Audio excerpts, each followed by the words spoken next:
Olá, tudo bem com vocês? Hoje, dia 323 da nossa leitura da palavra, nós vamos ler os capítulos 4 ao 6 do livro de Romanos. Vamos à leitura? Capítulo 4. Abraão foi justificado pela fé. Que diremos então a respeito de Abraão, nosso pai segundo a carne? O que foi que ele conseguiu? Porque se Abraão foi justificado por obras, tem do que se orgulhar, porém não diante de Deus. Pois o que diz a Escritura? Ela diz: Abraão creu em Deus, e isto lhe foi atribuído para a justiça. Ora, para quem trabalha, o salário não é considerado como favor, mas como dívida. Mas para quem não trabalha, porém crê naquele que justifica o ímpio, a sua fé lhe é atribuída como justiça. E é assim também que Davi declara ser bem-aventurado aquele a quem Deus atribui justiça, independentemente de obras. Davi disse: Bem-aventurados aqueles cujas transgressões são perdoadas e cujos pecados são cobertos. Bem-aventurados aquele a que o Senhor jamais atribuir pecado.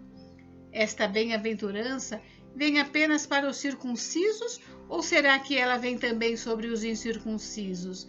Porque dizemos, a fé foi atribuída a Abraão para a justiça. Como, pois, lhe foi atribuída? Estando ele já circuncidado ou sendo ainda incircunciso? Não foi no regime da circuncisão, mas quando ele ainda não havia sido circuncidado.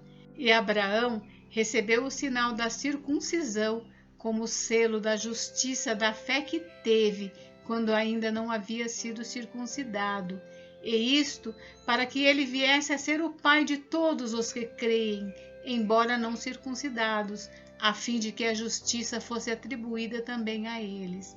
Ele é também pai da circuncisão, isto é, daqueles que não são apenas circuncisos, mas também andam nas pisadas da fé que teve Abraão, nosso pai, antes de ser circuncidado.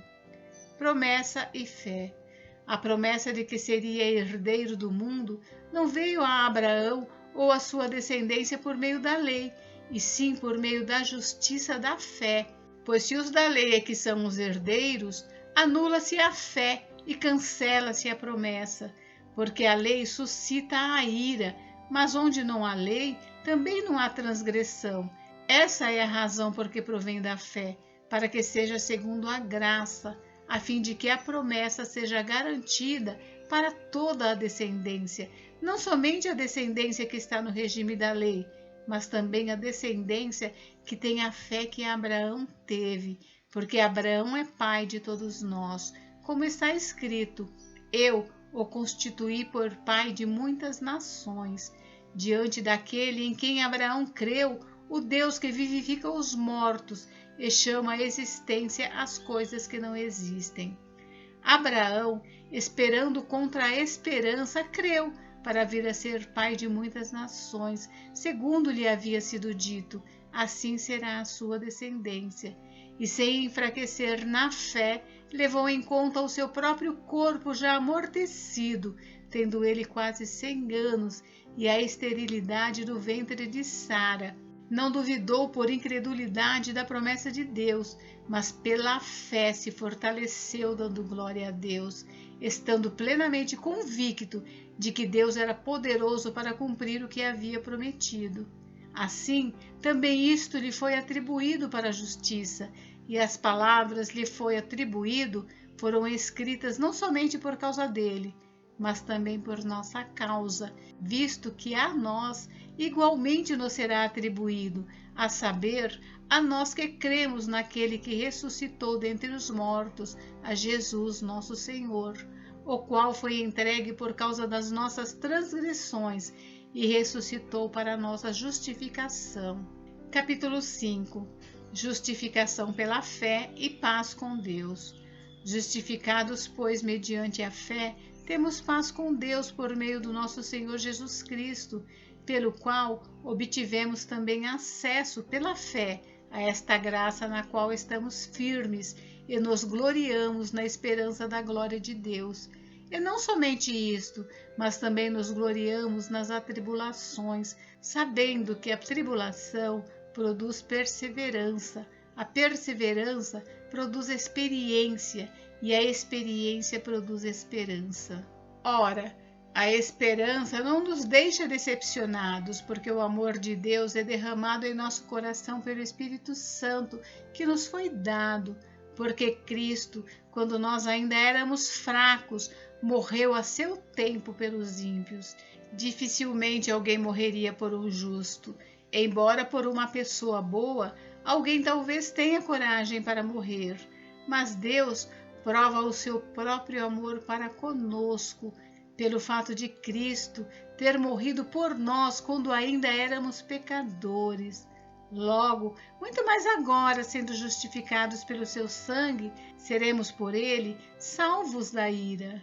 Porque se nós, quando inimigos, fomos reconciliados com Deus mediante a morte de seu Filho, muito mais, estando já reconciliados, seremos salvos pela sua vida. E não apenas isto, mas também nos gloriamos em Deus por meio do nosso Senhor Jesus Cristo, mediante o qual recebemos agora a reconciliação. Adão e Cristo. Portanto, assim como por um só homem entrou o pecado no mundo, e pelo pecado veio a morte, assim também a morte passou a toda a humanidade, porque todos pecaram. Porque antes da lei ser dada, havia pecado no mundo, mas o pecado não é levado em conta quando não há lei. No entanto, a morte reinou desde Adão até Moisés, mesmo sobre aqueles que não pecaram à semelhança da transgressão de Adão, o qual prefigurava aquele que havia de vir. Mas o dom gratuito não é como a ofensa, porque se muitos morreram pela ofensa de um só, muito mais a graça de Deus e o dom pela graça de um só homem, Jesus Cristo, foram abundantes sobre muitos. O dom, entretanto, não é como o caso em que somente um pecou, porque o julgamento derivou de uma só ofensa para a condenação, mas a graça deriva de muitas ofensas para a justificação. Se a morte reinou pela ofensa de um e por meio de um só, muitos mais os que recebem a abundância da graça e o dom da justiça reinarão em vida por meio de um só, a saber, Jesus Cristo. Portanto, assim como por uma só ofensa veio o juízo sobre todos os seres humanos para condenação, assim também, por um só ato de justiça, veio a graça sobre todos para a justificação que dá vida. Porque, como pela desobediência de um só homem, muitos se tornaram pecadores, assim também, por meio da obediência de um só, muitos se tornarão justos. A lei veio para que aumentasse a ofensa, mas onde aumentou o pecado, aumentou muito mais ainda a graça, a fim de que, como o pecado reinou pela morte, assim também a graça reinasse pela justiça que conduz à vida eterna, por meio de Jesus Cristo, nosso Senhor. Capítulo 6. Livres do pecado pela graça. Que diremos então? Continuaremos no pecado para que a graça aumente ainda mais? De modo nenhum. Como viveremos ainda no pecado, nós que já morremos para ele? Ou será que vocês ignoram que todos nós que fomos batizados em Cristo Jesus, fomos batizados na sua morte? Fomos sepultados com ele na morte pelo batismo, para que, como Cristo foi ressuscitado dentre os mortos pela glória do Pai, assim também nós andemos em novidade de vida. Porque se fomos unidos com ele na semelhança da sua morte, certamente seremos também na semelhança da sua ressurreição. Sabendo isto, que a nossa velha natureza foi crucificada com ele, para que o corpo do pecado seja destruído e não sejamos mais escravos do pecado, pois quem morreu está justificado do pecado. Ora, se já morremos em Cristo, cremos que também viveremos com ele. Sabemos que, havendo Cristo ressuscitado dentre os mortos, já não morre, a morte já não tem domínio sobre ele, pois quanto a ter morrido, de uma vez para sempre morreu para o pecado. mas quanto a viver, vive para Deus. Assim também vocês considerem-se mortos para o pecado, mas vivos para Deus em Cristo Jesus. Portanto, não permitam que o pecado reine em seu corpo mortal, fazendo com que vocês obedeçam às suas paixões. Também não ofereçam os membros do corpo ao pecado como instrumentos de injustiça, mas como pessoas que passaram da morte para a vida. Ofereçam a si mesmos a Deus e ofereçam os seus membros a Deus como instrumentos de justiça, porque o pecado não terá domínio sobre vocês, pois vocês não estão debaixo da lei, e sim da graça. Servos da justiça. E então, havemos de pecar porque não estamos debaixo da lei e sim da graça? De modo nenhum. Será que vocês não sabem que ao se oferecerem como servos para a obediência, vocês são servos daquele a quem obedecem, seja do pecado que leva à morte, ou da obediência que conduz à justiça? Mas graças a Deus, que tendo sido escravos do pecado, vocês vieram a obedecer de coração à forma de doutrina a que foram entregues. E uma vez libertos do pecado, foram feitos servos da justiça. Falo em termos humanos por causa das limitações de vocês.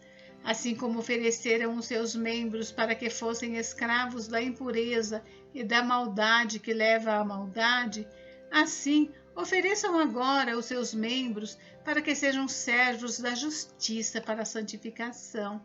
Porque quando vocês eram escravos do pecado, estavam livres em relação à justiça. Naquele tempo, que frutos vocês colheram? Somente as coisas de que agora vocês se envergonham, porque o fim delas é a morte. Agora, porém, libertados do pecado, transformados em servos de Deus, o fruto que vocês colhem é para a santificação, e o fim, neste caso, é a vida eterna, porque o salário do pecado é a morte, mas o dom gratuito de Deus é a vida eterna em Cristo Jesus, nosso Senhor. Gente, encerramos por hoje, mas amanhã tem mais. Fiquem com Deus, Deus abençoe vocês. Até amanhã.